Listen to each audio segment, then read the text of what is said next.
So, a quick tour of my books. I'm not going to read out every title. That would be a bit daft. But, quite varied. Full collection of H.G. Wells, complete novels of George Orwell, Sandman, very fond of that. Various graphic novels. And also Stephen King, Neil Gaiman, that sort of stuff. Absolutely, if you have The Hitchhiker's Guide to the Galaxy, the trilogy in 5 parts, you are definitely a friend of mine. Lots of there you go. Now I've suddenly gone to my little doodads. All the little things in the front I've made myself out of either clay or paper clay. So there's that. Apart from the bottle in the back, which was made by my sister. So that's stuff. Yes, and here the things in my other corner. That doll was formerly a Monster High doll. So that was fun. And there are some of the pictures I have done just drawing straight away using professional alcohol-based markers. And there are my various skeletons made out of felt. I think SSBBW starts at 350, so I am a BBW. Hello, it's me, Fat Cow. Still alive, lots of pain. Yay. Right, this young lady, if you've noticed her, is Inky. Inky is Squid, who is the marbled tabby sister. Yes. Almost 2.5 years old. Turns out there are weight categories for being BBWs. So, if you're between 150 and 200 pounds, you're chubby. If you're 200 to 350 pounds, you're just a BBW. If you are 350 to 600 pounds, you are an SSBBW, which is a super-sized big beautiful woman. And if you're 600 back, you are a USSBBW, which is really hard to say, which means ultra super-sized big beautiful woman. Now Foodie, according to this, you are at 341 pounds, according to you, a BBW. But let's be honest, £9 less is barely anything when the range is £150. And let's be honest, who are you kidding? Wait, I thought Shani has a boyfriend, right? Apparently they're broke up. I don't know. I don't give a shit about them. So how she has a crush on me? Like, she's desperate. She sent like he is that old or what? Yeah, he is. Uh-huh. She sent a video to whenever her boyfriend was in prison for I don't know if it was for the time that but she made a video to Natur, and she was like, she had this like weird eyeshadow on, and she was like, my Egyptian god. So pathetic.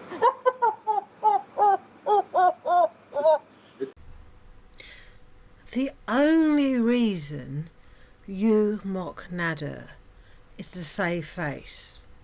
He, this disgusting, revolting, unattractive man with bad teeth who is sinewy, skinny, and many, many other adjectives that are negative, rejected you. It's funny how when you were with him, he was so sexy, and he was almost godlike too. Would you want a woman you have to wipe her ass every time she poops in a bucket? Now I know this is about Shani, and I know Shani isn't the better person in this little duel we're having currently. But Foodie making the fun of disabilities, or the things that people with disabilities have to face, is absolutely reprehensible. That's the word. Reprehensible. What? She poops in a bucket because she can't. She's like too fat to go to the bathroom and she can't wipe her own ass. So her, I don't want to puke now. her boyfriend. Would you do that? Her boyfriend has to wipe her ass. I don't. Hang on. Okay, Shani needs a commode. So do a lot of people. But you've actually shit yourself on live. So, commode or not, you didn't make it. What's next? Yeah, she shits in a commode. Sorry, it's a commode. And now we're making fun of people who need special equipment in order to have some sort of quality of life. What's next? Walking canes, wheelchairs, hearing aids. Technically, wearing glasses is a medical aid to overcome a disability of sorts. You use a CPAP machine to breathe. No offense if you have to do it. Like, I feel bad, but I'm sorry. I think that she's just full of shit, literally. Now that's backtracking. Sorry.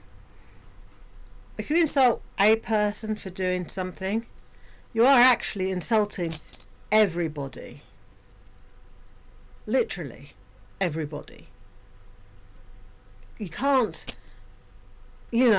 tailor your criticism of disability to just one person. You're making fun of everybody that uses a commode. You can't take it back. That's what you think. That's your actual thoughts. You drip dried, yeah, but not because I have to. That's an odd thing to get defensive about. You drip dry, yes, but not because I have to. Hang on. That means you're disgusting on purpose. You've just admitted to be disgusting on purpose. What kind of flex is that? And I don't do that anymore. Oh. That's okay. We'll forgive you, Ned. And I definitely don't need someone to wipe my ass. Thank you very much. Only because you use a bidet. If you didn't have a bidet, you'd probably need some help.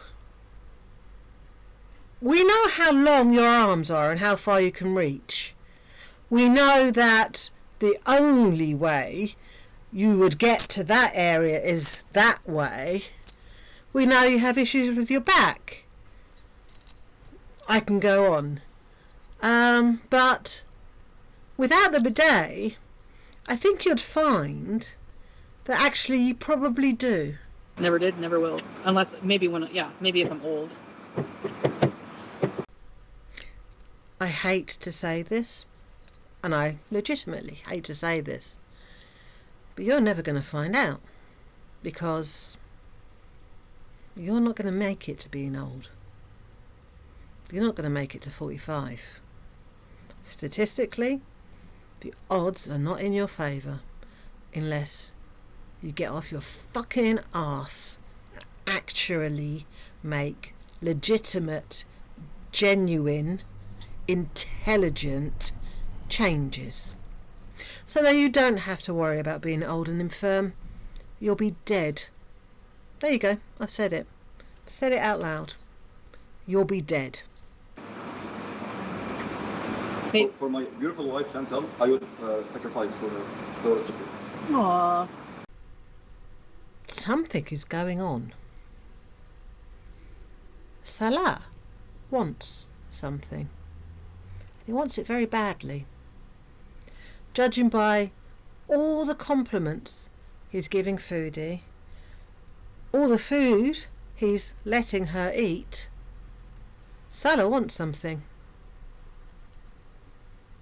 He wants to go to Canada with her in December. She's dangling that carrot, and he's doing his best.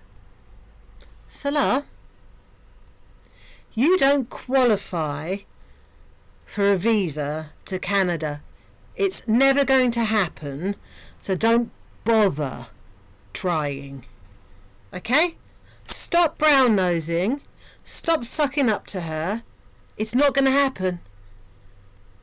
She's probably convinced you it's possible. But you, with your status as a Syrian refugee, you will not ever get into Canada. Not even for a quick visit over Christmas.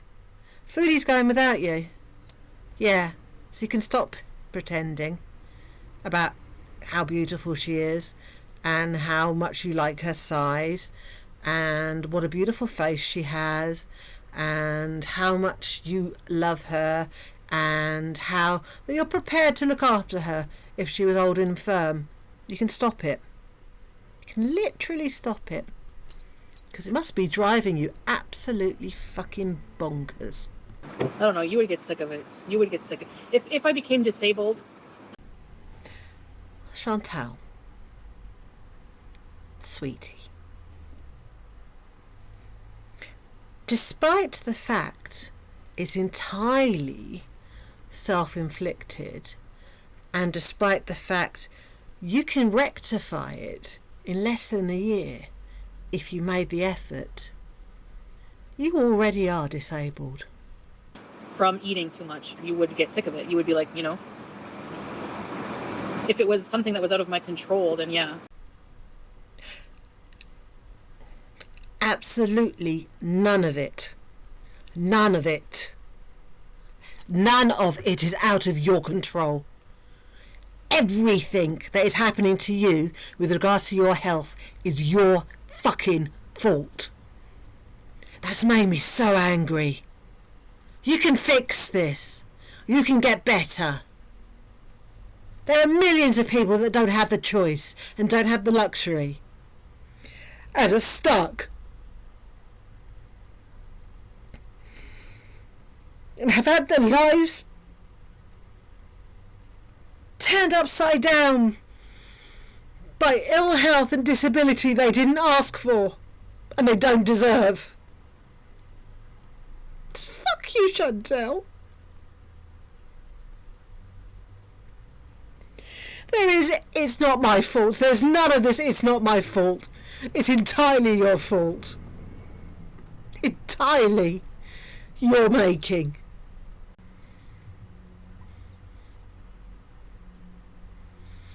If I end up disabled when it's not my fault,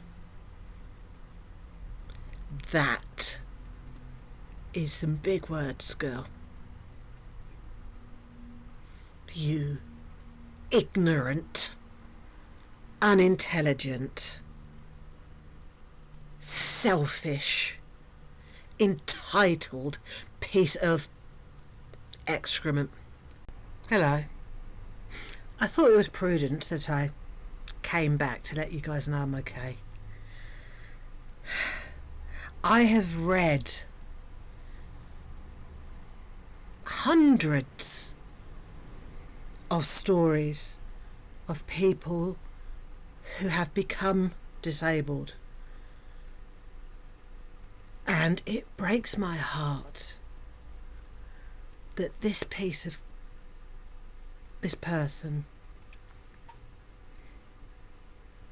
has put herself in a position because she doesn't like being uncomfortable, and she doesn't like doing stuff that's difficult. And I am upset and angry on behalf of all of you.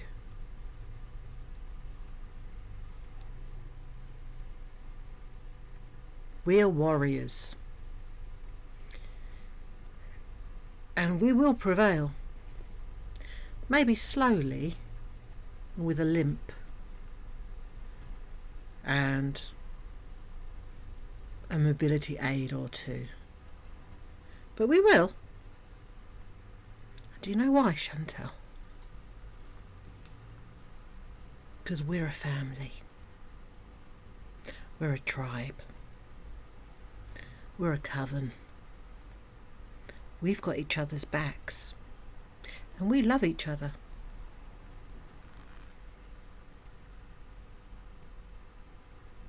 You are entirely alone. Entirely.